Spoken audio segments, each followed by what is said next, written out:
O programa de hoje fala sobre os processos que envolvem terceirização no Brasil.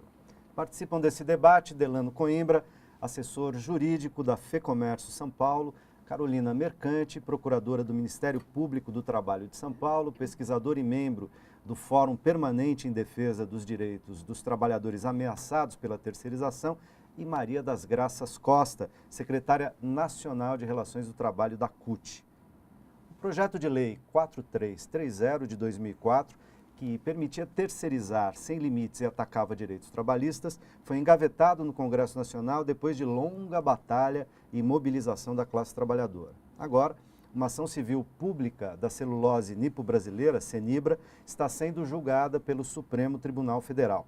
A empresa mineira questiona a decisão do Tribunal Regional do Trabalho de Minas Gerais e do Tribunal Superior do Trabalho de condená-la por terceirizar sua atividade fim. Mesmo com a decisão do Judiciário Trabalhista, o STF aceitou que o caso fosse julgado como uma ação de repercussão geral. O que isso significa? Essa decisão passará a referendar os demais julgamentos no país? Delano. Bem, a comunidade jurídica e os empresários em geral aguardam com um vivo interesse essa decisão do Supremo, mas eu não acredito que ela vá alterar muito o quadro que a gente tem hoje. O principal, a meu ver, é realmente, seja esse projeto 4330 que você mencionou, sejam outros projetos que regulamentem a terceirização, que eles caminhem e realmente a atividade venha a ser devidamente regulamentada, né? Se for para regulamentar a terceirização apenas na atividade meio, mas que esteja claro na lei para que o empresário saiba exatamente que caminho trilhar e tenha segurança jurídica para poder atuar no mercado. Essa decisão do Supremo, ela vai, na verdade, vai dizer se realmente pode ser ou não terceirizada a atividade fim, né? O core da empresa. É claro que isso é uma exceção, né? O empresário, obviamente, ele tem que pensar muito se ele vai deixar exatamente a sua atividade principal na mão de terceiro. Isso eu não acredito que seja a regra do mercado, né? Isso é uma exceção.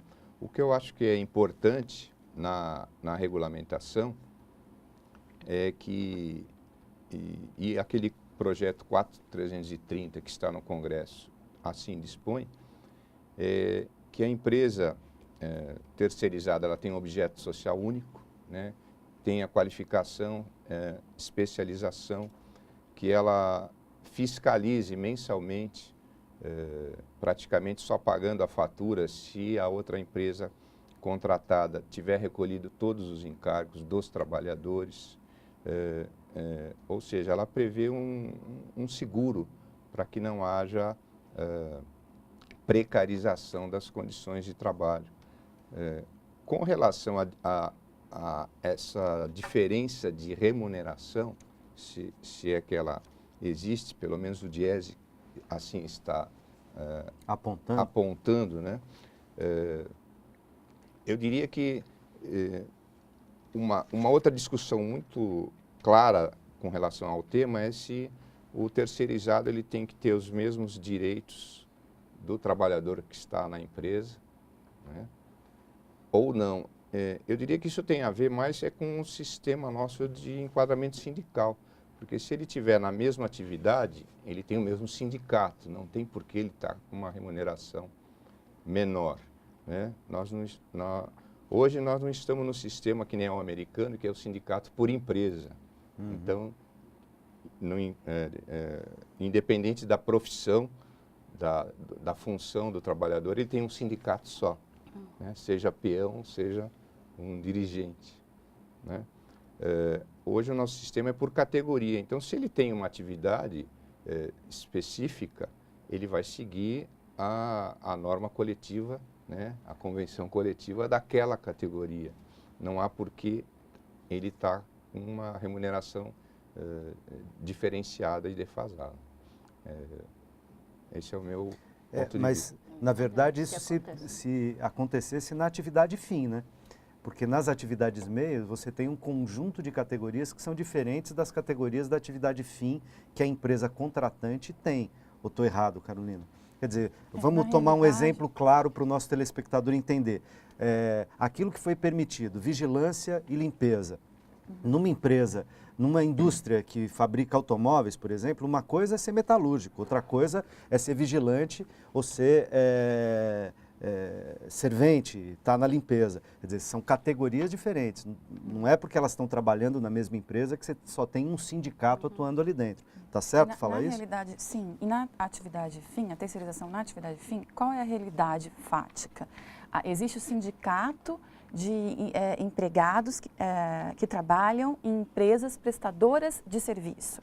Então, existe, digamos que trabalhadores no setor metalúrgico que prestam serviços a uma empresa metalúrgica. Eles não serão enquadrados como no sindicato dos metalúrgicos. Eles fazem parte do sindicato de empregados das empresas prestadoras de serviços à empresa metalúrgica. Então, esse é um problema muito sério que tem que realmente ser debatido entre os atores. Mas deixa eu aproveitar uma questão.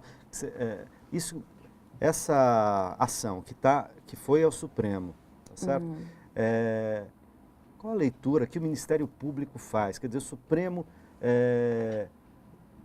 emanou algum tipo de tendência? Como que está esse debate? O que aconteceu para essa ação chegar até o Supremo? Quer dizer, isso é comum? Inicialmente, nós lamentamos que a discussão tenha transcendido a esfera parlamentar, que nós entendemos que é mais democrática, que representa mais os anseios da sociedade.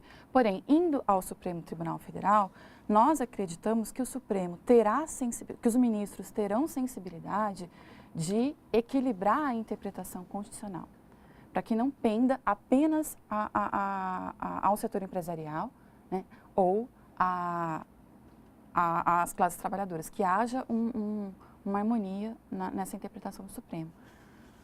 Graça. Olha, nós também concordamos com essa questão que a Carolina coloca, de que o espaço para definir a regulamentação é no Congresso Nacional. A legislação ela tem que ser gestada desse debate da sociedade, dos atores que fazem parte desse cenário. E nós já estamos debatendo há algum tempo. Não é uma coisa deste ano.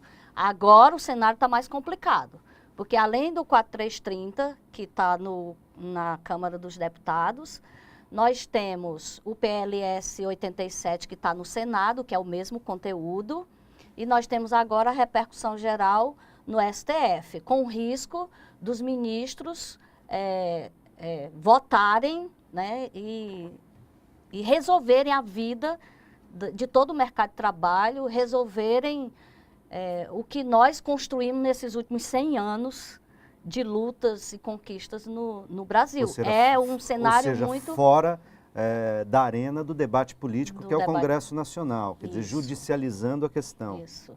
Então, só para puxar um pouco aqui para quem está nos assistindo compreender, lá nos anos 90, foi para o Congresso Nacional um projeto de lei 4302, que foi enviado pelo governo FHC, que era para... O próprio governo mandou para o Congresso Nacional. Teve uma luta muito grande nossa, da classe trabalhadora. Quando o Lula assumiu, em 2003, um dos primeiros pedidos que a CUT fez ao governo e reivindicou é que retirasse esse projeto, porque ia terceirizar tudo e a gente não tinha acordo. Então, o governo Lula, naquele momento, em 2003, mandou uma recomendação para o Congresso para retirar o projeto, já que era do governo, o governo podia fazer isso. Em 2004, veio o PL 4330, que já foi o próprio legislativo, né, através do deputado Sandro Mabel, que deu entrada no PL 4330. Então, o debate nesses 10 anos tem sido muito caloroso entre nós e o empresariado brasileiro. com mobilização em algum momento, com mesa de negociação em outro, enfim, ou casando as duas coisas. Agora nós temos um risco de que essa decisão venha no Supremo. Nós, da CUT, entendemos que não é para ser feita essa decisão, que essa decisão tem que voltar para o cenário e que nós temos que ter esse grande debate. Agora, qual é o problema? Por que a gente passa 10 anos e a gente não consegue ainda chegar num acordo? É porque o que é essencial para nós é o contrário da essência para o empresariado. Nós não queremos precarizar mais ainda o mercado de trabalho e colocar o trabalhador brasileiro, que nesse momento vem tendo uma série de conquistas, numa situação piorada.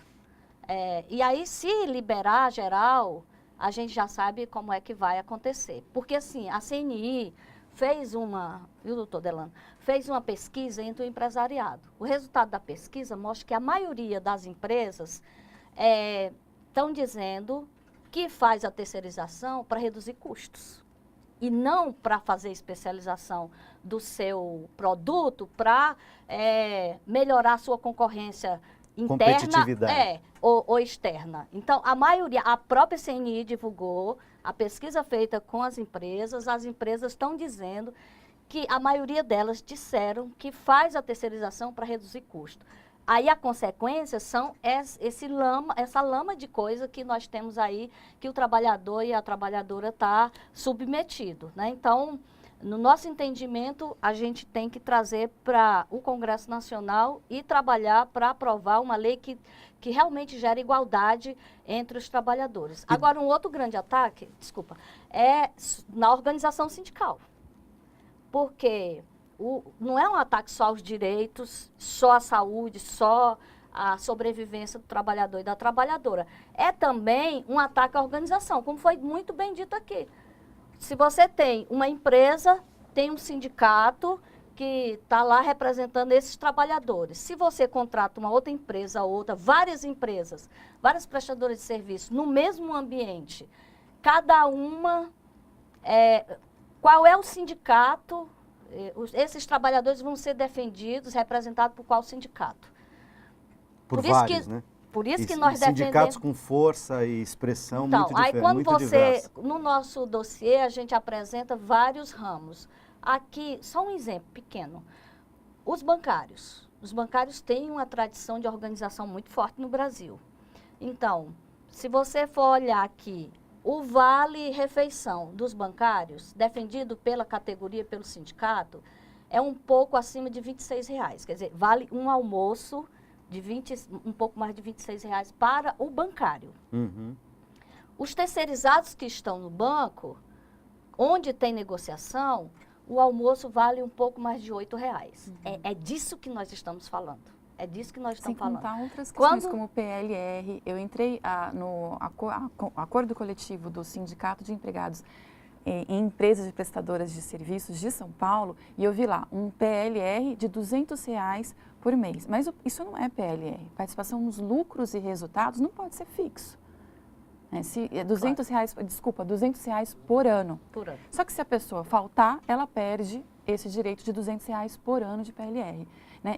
E aí, fora esse sindicato de São Paulo, eu ainda não tive conhecimento de nenhum sindicato de terceirização, de empresas terceirizadas, que tem esse direito de PLR. A média do ticket de refeição gira em torno de R$10. Né? Essa é a nossa experiência de Ministério Público. Enquanto de empregados diretos, em torno de R$24 a R$26. Então, é uma série de questões, realmente aqui, e além de dificultar novos direitos que uma organização forte pressupõe, e também dificultar o direito de greve. Delano, nessa condição, é razoável dizer que as empresas acabam usando a terceirização para reduzir custo e, de certa maneira, para driblar a questão da lei trabalhista? Olha, eu não tenho essa percepção, não. As empresas, elas terceirizam para especializar a mão de obra e para ter um ganho de custo no mercado, né? Se os sindicatos desses trabalhadores, né, estão pulverizados, como foi dito aqui, Eu acho que isso é culpa, em parte, do Ministério do Trabalho, que aceita qualquer registro de sindicato lá. Se você inventar e dizer para o Ministério do Trabalho que aquilo é uma categoria, ele aceita e aquilo passa a ser uma categoria. Vou dar um exemplo aqui, claro. Por exemplo, Sindicato dos Mediadores de Debates. Se for alguém lá tentar registrar esse sindicato, ele vai conseguir, né? A questão é, isso é uma categoria ou não é? Outro exemplo, Sindicato dos Caixas de Supermercado, né? Ou Sindicato dos Gerentes de Banco. Se alguém for lá, vai conseguir registrar. Então, hoje o maior problema é esse. O que é categoria acaba exatamente desaguando no que a Graça acabou de falar, né? Você tem uma série de normas coletivas dentro da mesma empresa, tá? Hoje, eu acredito que o próprio governo ele não tem interesse em levar essa regulamentação adiante. Para se ter uma ideia, hoje uma Delegacia Regional do Trabalho, aliás, esse é o nome antigo, atual Superintendência Regional do Trabalho, ela tem mais da metade dos funcionários são terceirizados, mais da metade. Ou seja, a terceirização no ambiente público, do serviço Dentro público do Ministério do também é grande. Trabalho. É muito grande. Então, o que precisa realmente, eu concordo com a solução aí do Congresso Nacional, o Poder Legislativo, os parlamentares, é que tem que realmente sentar, discutir, quem sabe agora com o novo Congresso que foi eleito, possam avançar aquelas propostas e se chegar a um texto aí que, se não agradar a todos, pelo menos regulamenta essa atividade e dá mais segurança para todas as partes. Ok, eu preciso fazer mais um rápido intervalo e a gente já volta.